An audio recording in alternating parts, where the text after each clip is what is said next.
예수님과 바리새인 니고데모와의 대화는 잘 알려진 이야기입니다. 예수님은 니고데모에게 하나님의 나라에 들어가기 위해서는 거듭나야 한다고 하셨고, 니고데모는 사람이 어떻게 다시 날 수 있느냐고 하였습니다. 예수님은 물과 성령으로 나지 않으면 하나님의 나라에 들어갈 수 없다고 하였습니다. 예수님께서 말씀하신 물과 성령은 구약 시대의 에스겔을 통해 하나님께서 하신 약속에 해당합니다.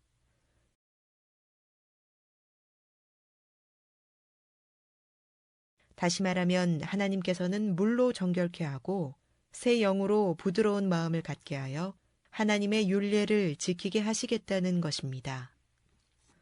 여기서 물의 역할은 정결케 하는 것, 다시 말하면 죄를 씻는 재료입니다. 이 죄를 씻는 재료가 바로 예수님의 희생으로 만들어진 생명수 샘물입니다. 그 예언은 스가랴서에 있습니다.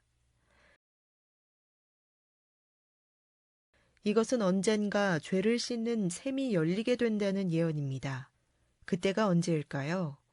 그 답은 스가랴서 12장에 있습니다.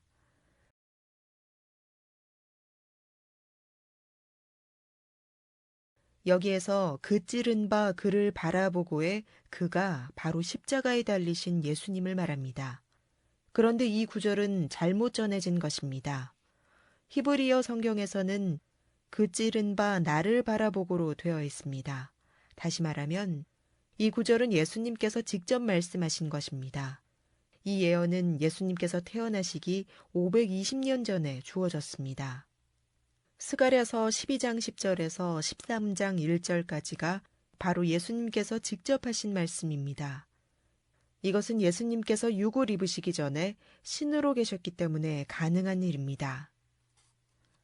그러므로 예수님은 이 땅에 오시기 전에 이미 오시는 목적을 잘 알고 계셨습니다. 그것은 바로 십자가에 못이 박혀 돌아가시고 죄를 씻을 생명수 샘물이 만들어지도록 하는 것이었습니다.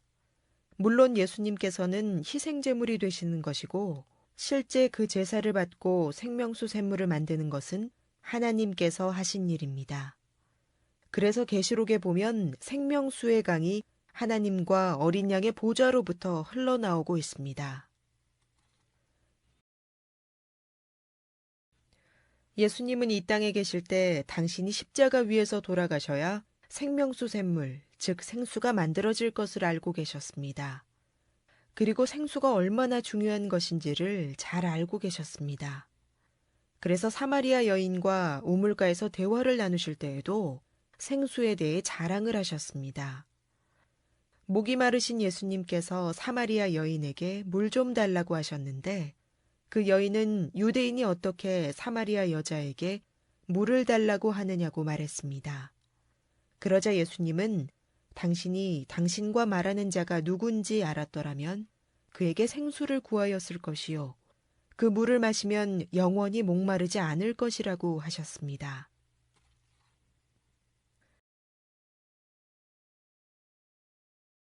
그러자 그 여인이 그 생수를 달라고 하였습니다. 예수님은 갑자기 그 여인에게 남편을 데려오라고 하셨습니다. 이야기 주제를 다른 데로 돌리신 것입니다. 왜냐하면 그 당시는 예수님께서 생수를 주실 수 없었습니다. 십자가 위에서 돌아가셔야 생수가 만들어지게 되기 때문입니다. 요한복음에 생수 이야기가 한 번 더 나옵니다. 이스라엘에서는 초막절에 생수를 길어다 성전 앞에서 붓는 전통이 있었습니다. 그 장면을 보신 예수님께서는 진짜 생수는 당신이 주시는 것이라고 하셨습니다. 그러나 당시에 생수를 주실 수 없었던 것은 예수님께서 십자가를 지시고 하늘에 올라 영광을 받으시기 전이었기 때문입니다. 그래서 예수님은 믿는 자들에게 생수를 주겠다는 약속만 하시고 하늘로 가셨습니다. 그럼 하늘에 가신 예수님은 믿는 자들에게 생수를 주셨을까요? 아닙니다. 오순절에 성령을 받은 사람들은 불과 같은 뜨거운 것을 체험했습니다.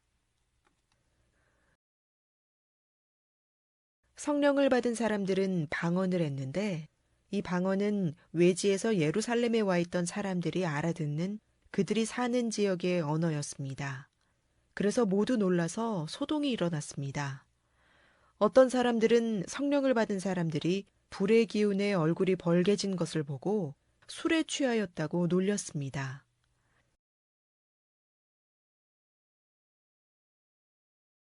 베드로는 그들이 술에 취한 것이 아니고 성령을 받아서 그렇다고 설명했습니다. 그 성령은 예수님께서 보내주겠다고 약속하신 것이었습니다. 그런데 오순절에 성령을 받은 사람들은 불과 같이 뜨거운 것을 느꼈고 이것은 예수님께서 배에서 생수의 강이 흘러난다고 하신 것과는 달랐습니다. 다시 말하면 오순절에 약속대로 성령을 보내주셨지만 그 성령의 은혜는 예수님께서 약속하셨던 생수는 아니었습니다. 예수님은 왜 약속하신 것을 보내주시지 않았을까요? 다음에 그 이유를 보겠습니다.